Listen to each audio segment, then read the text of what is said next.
1995년 6월 어느 날 저녁 6시 서울 시내 한복판에서 대형 백화점이 그만 무너져 내리고 말았습니다. 무려 501명이 사망을 했죠. 그 유명한 삼풍 백화점입니다. 사실 콘크리트 더미 밑에 깔린 사람들 중에 더 많은 사람들이 죽을 수 있었습니다. 그런데 그 당시에 이 구조 작업이 잘 이루어질 수 있도록 효자 노릇을 톡톡히 한 작은 물건이 하나 있었습니다. 그것이 바로 저것이었습니다. 그날 저녁 뉴스에 앵커가 그 소식을 전하고 있습니다. 핸드폰 삐삐가 큰 역할을 했다. 근데 그 당시 핸드폰은 사실 회사 사장님이나 대기업의 회장님들이 자동차 안에 이렇게 갖고 다니면서 그 쓰는 사람들이 몇 사람 안 됐고 대부분은 허리춤에 차는 그 삐삐의 시대였습니다. 비퍼라고 하는 거죠. 그래서 저 앵커가 말하기를 혹시 아직도 돌아오지 않은 가족이 있으면 그 가족에게 계속 삐삐를 좀 쳐달라 이렇게 요청을 했습니다. 그 현장에 있던 구조대원들이 그 콘크리트 더미 밑에서 이제 삐삐 신호가 올라오면 센서로 그것을 감지합니다. 그래서 벽돌을 하나씩 들춰내면 거기에 사람이 아직 살아있는 것입니다. 그 엄청난 넓은 땅에서 사람이 어디 있는지도 모르고 있을 때 그 삐삐가 바로 그 위치를 알려주었던 것이죠. 정말 큰 문제를 만나서 자기들은 그 밑에 깔려 있지만 뭐 도와달라는 소리조차 나오지 않는 그런 상황 속에서 바깥에 있는 어떤 누군가가 전해주는 그 작은 신호 덕분에 많은 사람들이 살아나는 이 사건을 보면서 바로 이 중보의 힘이 얼마나 큰가 하는 것을 우리는 생생하게 느낄 수 있었습니다. 오늘 우리는 아브라함을 다시 만납니다. 그런데 우리 아브라함 그러면 믿음의 조상 생각나죠?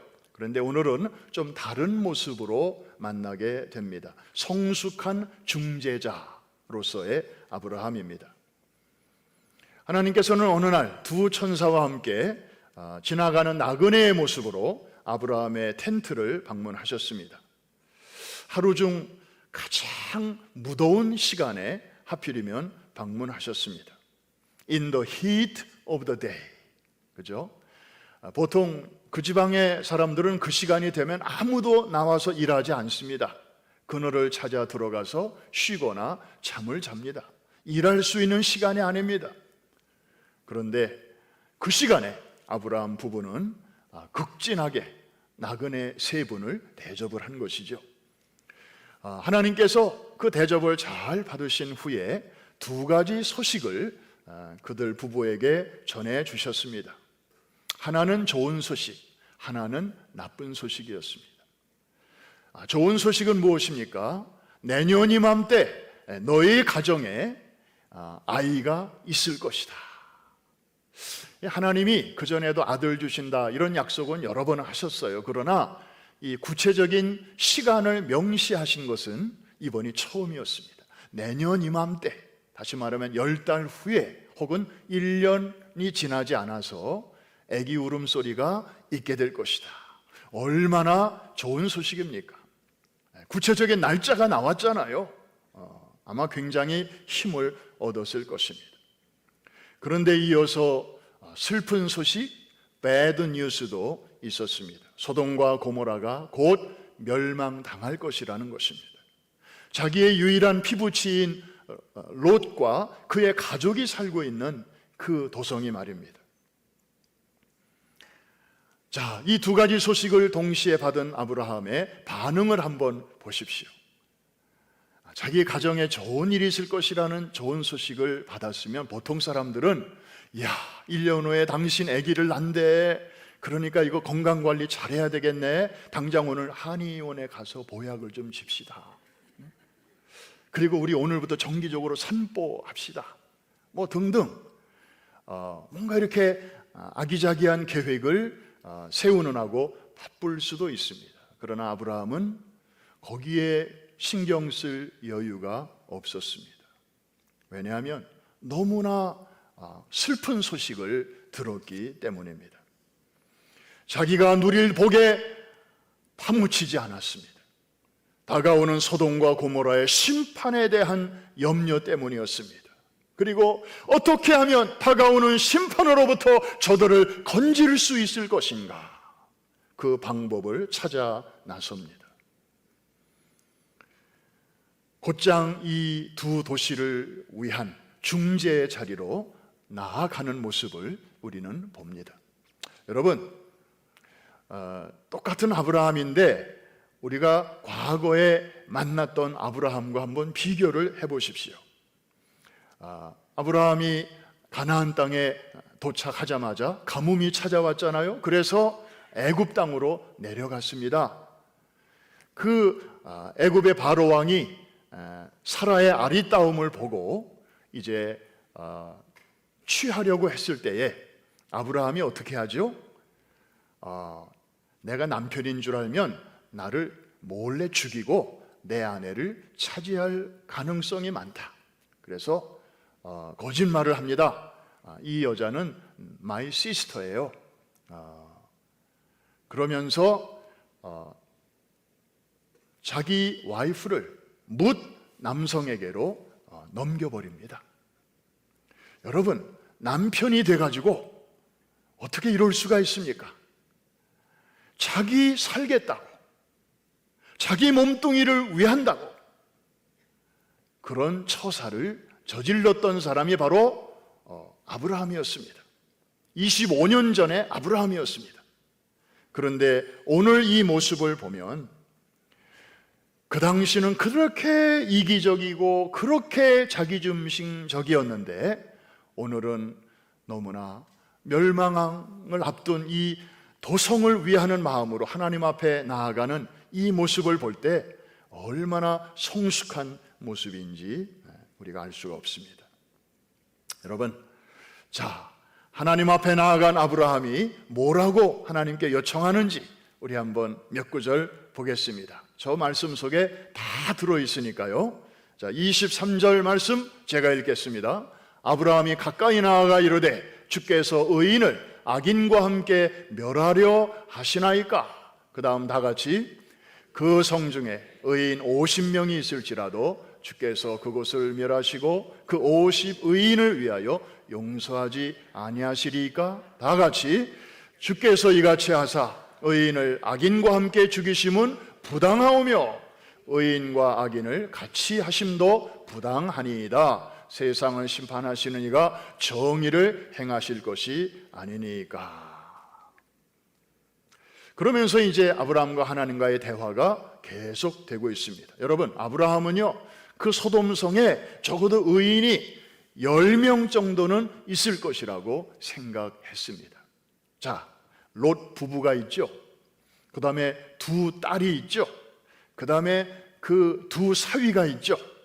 그리고 그 가족들이 최소한 한 20년 넘게 그 도성에 살면서 한두 사람은 전도하지 않았을까? 이렇게만 계산해 보면 최소한 한 10명 정도는 예상했던 것 같습니다. 그러나 이런 아브라함의 생각은 빗나갔습니다. 틀렸습니다. 생각보다 심각했습니다. 자, 아브라함이 5차례를 연장을 하지 않습니까? 그럼에도 불구하고 소돔과 고모라는 멸망하게 되었습니다. 왜 멸망했나요? 왜? 제가 주일학교 다닐 때 왜 멸망했나요? 이렇게 물으면 우리 주일학교 반사 선생님과 또 이제 설교하시는 목사님들의 그 설교를 가만히 들어보면 대답은 이런 것이었습니다.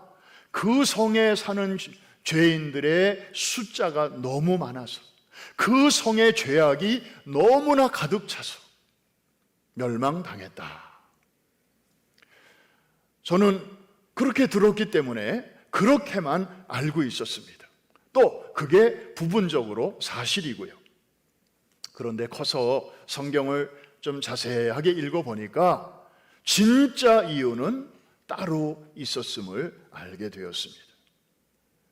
악인의 숫자가 너무 많아서라기보다는 의인의 숫자가 너무 적어서, 다시 말해서 그 성에 다가오는 심판을 막아낼 최소한의 의인이 없는 관계로 하나님은 그 성을 심판하실 수밖에 없었다는 사실을 알게 되었습니다. 여러분, 하나님의 눈은 그 성에 사는 악인들의 숫자보다도 그들 가운데서 믿음을 지키며 살아가는 의인들의 숫자에 더 초점을 맞추시는 것을 믿으시기를 바랍니다. 거기 사는 악인들이 어떤 악행을 하는가 보다도 그들과 함께 살면서도 하나님의 자녀들이 어떻게 거룩하고 경건한 삶을 살아내고 있는가를 하나님은 주목하시는 것입니다. 이게 바로 하나님의 독특한 셈법입니다. 특별히 그 성을 심판할 거냐 말 거냐를 결정하실 때 사용하시는 셈법입니다. 이해가 되시면 아멘 하십시다. 굉장히 중요한 거예요. 그런데 또 하나의 하나님의 셈법이 나오고 있습니다. 하나님은 소돔성을 멸하시는 중에 놀랍게도 롯과 그의 가족들을 끄집어내셨습니다. 본인들이 막 나오고 싶어서가 아니라 하나님께서 머뭇머뭇하는 사람들을 그냥 끄집어내신 것입니다. 왜 그렇게 하셨을까요? 무엇 때문에? 거기에 대한 대답이 바로 저 한 절 속에 있습니다. 우리 같이 한번 읽겠습니다. 시작. 하나님이 그 지역의 성을 멸하실 때에, 곧 롯이 거주하는 성을 엎으실 때에 하나님이 아브라함을 생각하사 롯을 그 엎으시는 중에서 내보내셨더라. 누구를 생각하셨다고요? 아브라함을. 영어 성경에 보니까 He remembered Abraham. 아브라함을 기억하셨다 말씀했습니다. 그럼 도대체 아브라함의 무엇을 기억했다는 것일까요? 아브라함의 기도를 기억하신 거죠. 어떻게 해서든지 저 소돔과 고모라 성에 다가오는 심판을 막아보려는 하나님의 자비와 긍휼을 마지막으로 구해보는 그 아브라함의 그 중재자로서의 기도를 하나님이 기억하셨던 것입니다. 비록 그 성 안에 심판을 막아낼 만한 의인 10사람은 없었지만 성 밖에 있는 한 사람의 기도를 하나님이 기억하셨다.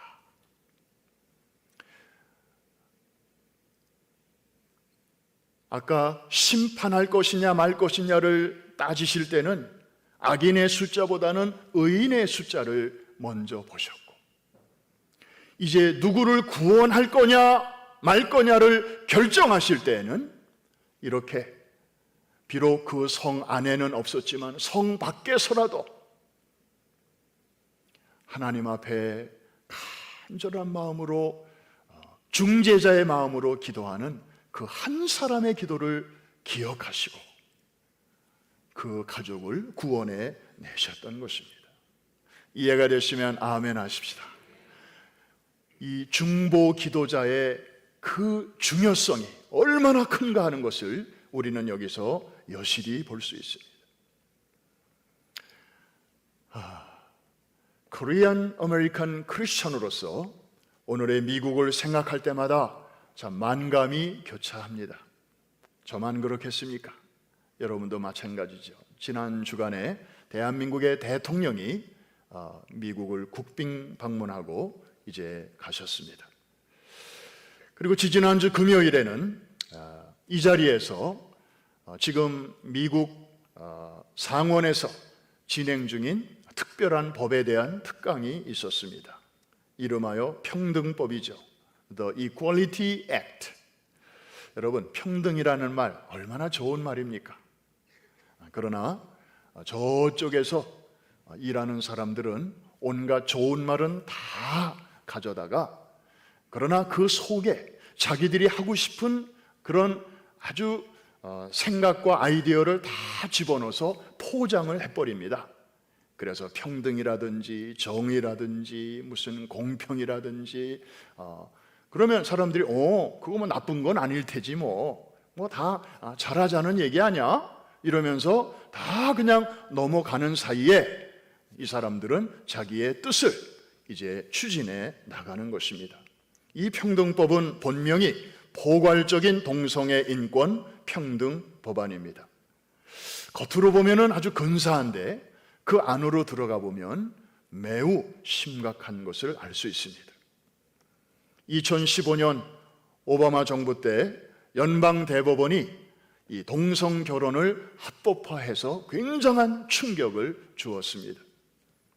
400년 전에 청교도들이 세운 이 나라가 성경의 그 가정의 규범을 정면으로 이제 도전한 셈이 되었습니다.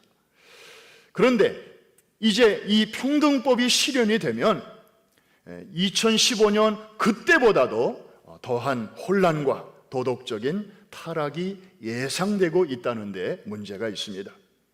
이 법이 실행되면 우리의 자녀들이 어린 시절부터 무방비적으로 동성애에 노출이 되고, 그리고 태어날 때 생물학적인 보이, 남성으로 태어난 아이가 여자 화장실에, 여자 탈의실에, 또 여자 샤워실을 자유롭게 드나들 수 있고, 그리고 성전환 수술을 비롯해서 낙태 수술 같은 것도 이제는 학부모의 동의 없이도 본인이 원하기만 하면 전혀 1센트도 돈 내지 않고 무료로, 다시 말하면 우리가 내는 세금으로 얼마든지 제공받을 수 있게 됩니다.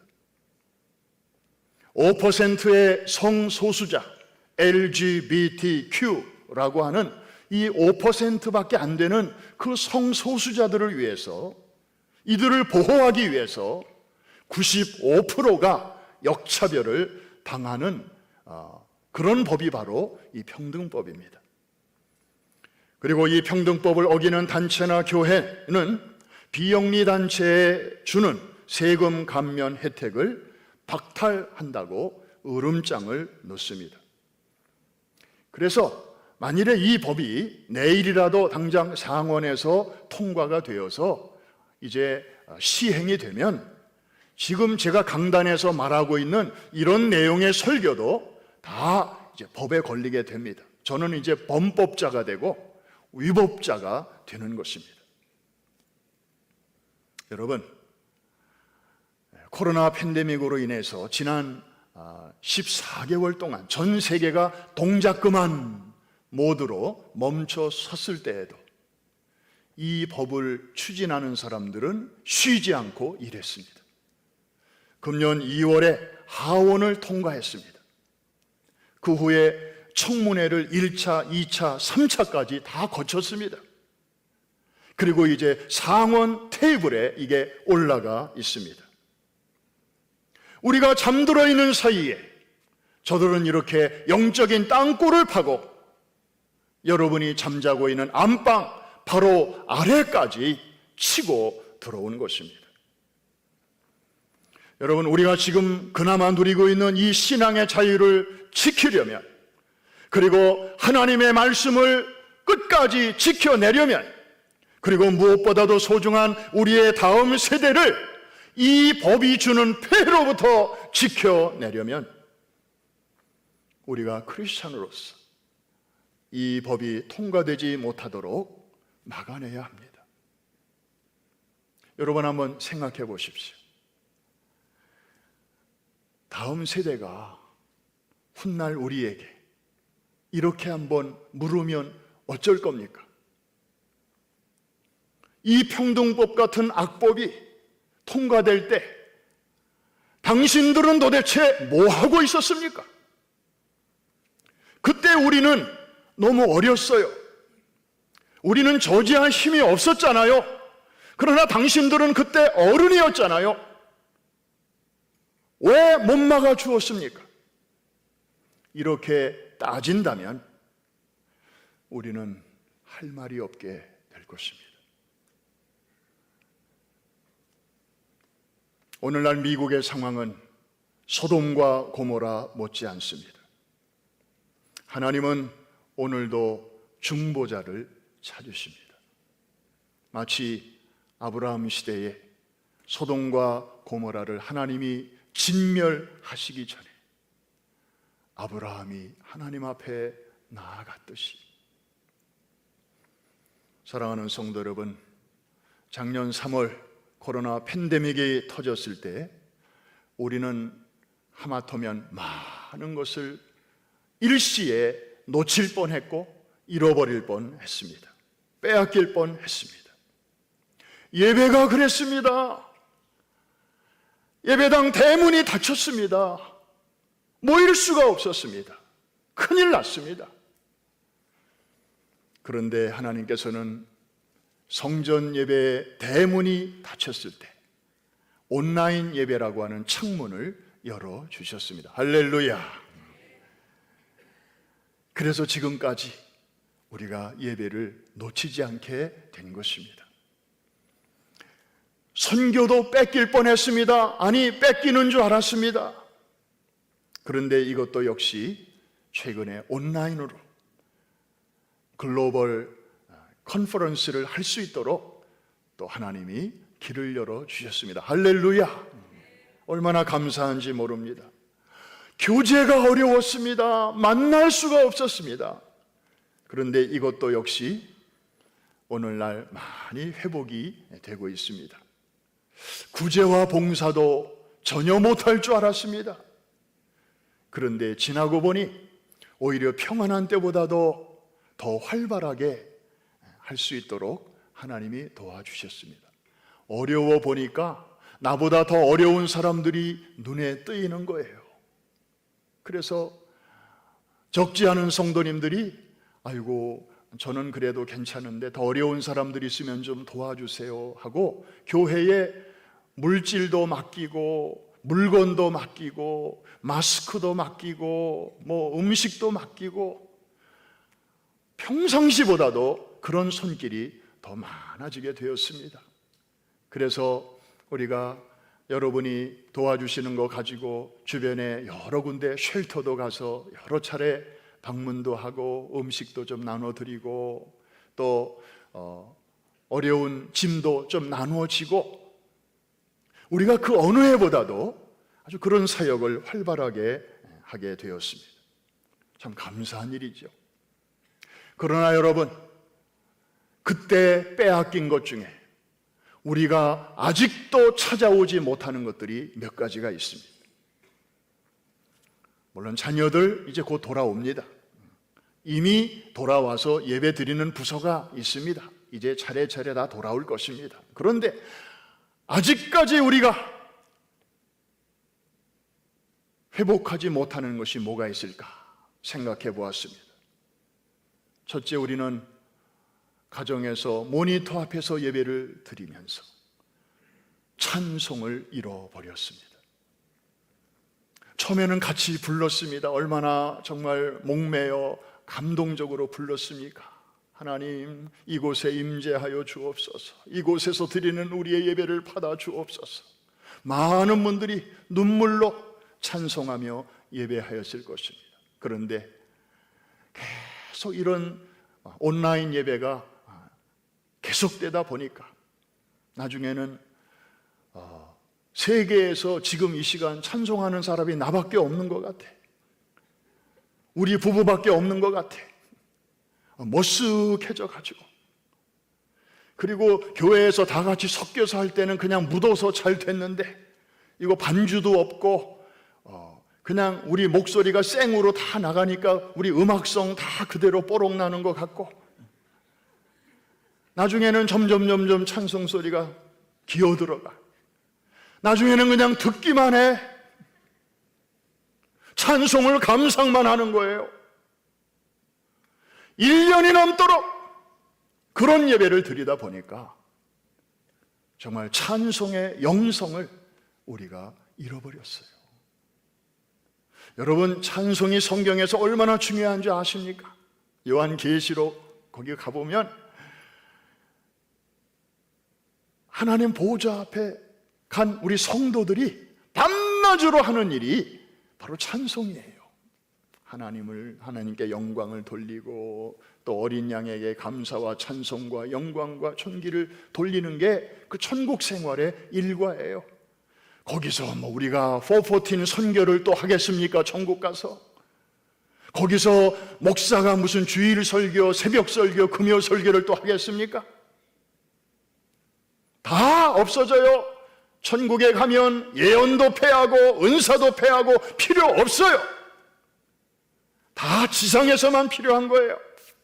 그런데 유일하게 찬양은 내 생물도 찬양하고 24 장로들도 찬양하고 보좌에 둘러선 허다한 정인 천사들도 밤낮 없이 찬양하고 먼저 주님 품에 안긴 성도들의 영혼도 찬양하고 순교자들의 영혼도 제단 아래에서 끊임없이 기도하고 하나님을 높이는 그런 광경을 우리가 생각할 때, 그래서 아마 사단이 그 찬양 하나님께 돌려지는 게 너무 샘나고 분하니까 어떻게 해서든지 그 찬양 못하게 하려고. 여러분, 이런 때일수록 찬양을 회복하게 되시기를 주의 이름으로 축복합니다. 얼마나 좋아요. 예배당에 와서 정말 마음껏 원 없이 찬송을 잃어버렸어요. 또 하나 잃어버린 게 있습니다. 뜨거운 기도를 잃어버렸습니다.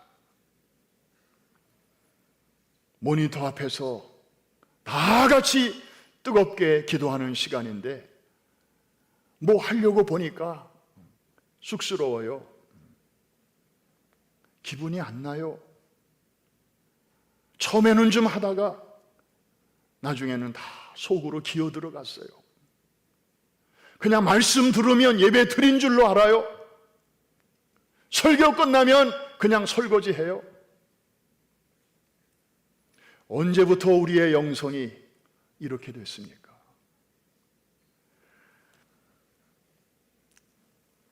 사랑하는 성도 여러분, 이제 회복의 계절입니다. 잃었던 것 다시 찾아오는 계절인데 무엇보다도 찬송의 영성 회복하게 되시기를 주의 이름으로 축원합니다. 기도의 야성을 회복하시기를 주의 이름으로 축원합니다. 그래야만이 살 수 있는 세상이 되었습니다. 적당하게 생각하지 마십시오. 너무 쉽게 생각하지 마십시오. 세상은 그렇게 호락호락하지 않습니다. 영적 싸움은 그렇게 시시하지 않습니다.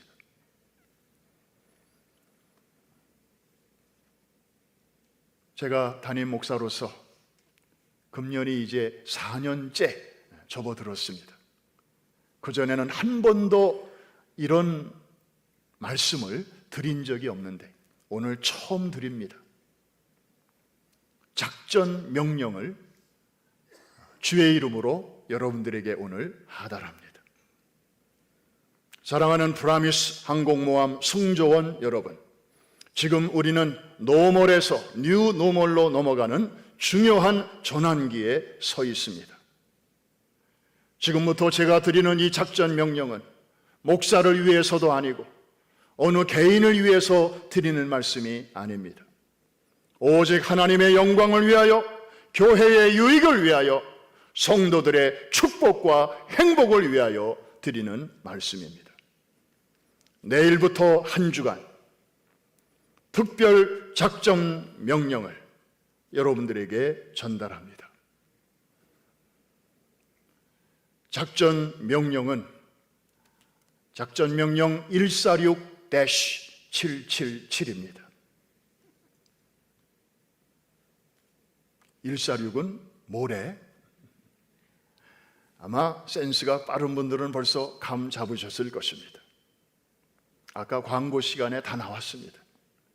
14개월 만에 모처럼 갖는 6일 동안의 새벽 모임, 이게 146입니다.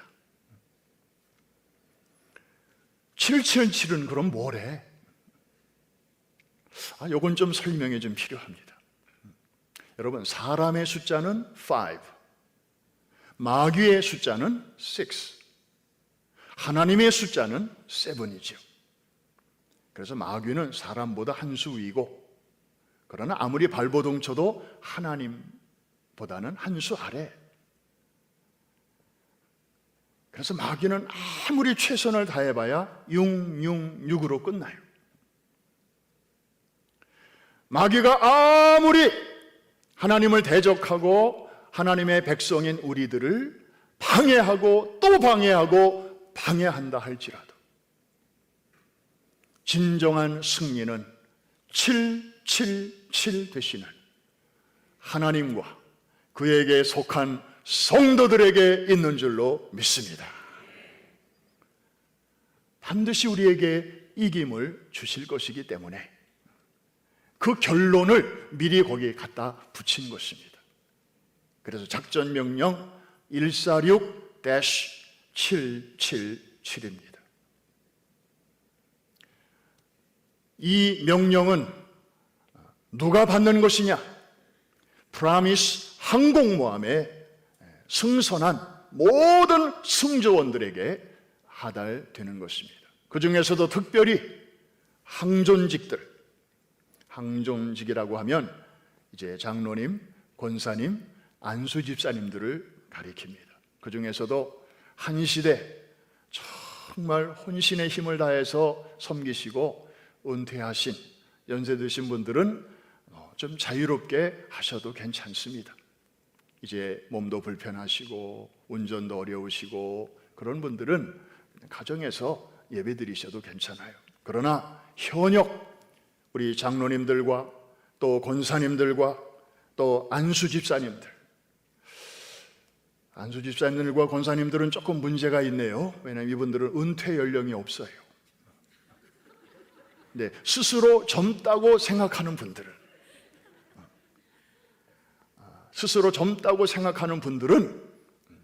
반드시 14개월 만에 주어지는 이 6일 동안의 새벽 기도 대행진에 맨 앞자리에 나와서 노블리스 오블리주의 정신으로 그동안의 새벽 기도에 나와야 하는데 나오고 싶어도 나올 수가 없었지만 하나님이 이렇게 열어주시는데 내가 어찌 가만히 자빠져 누워있을 수 있겠는가?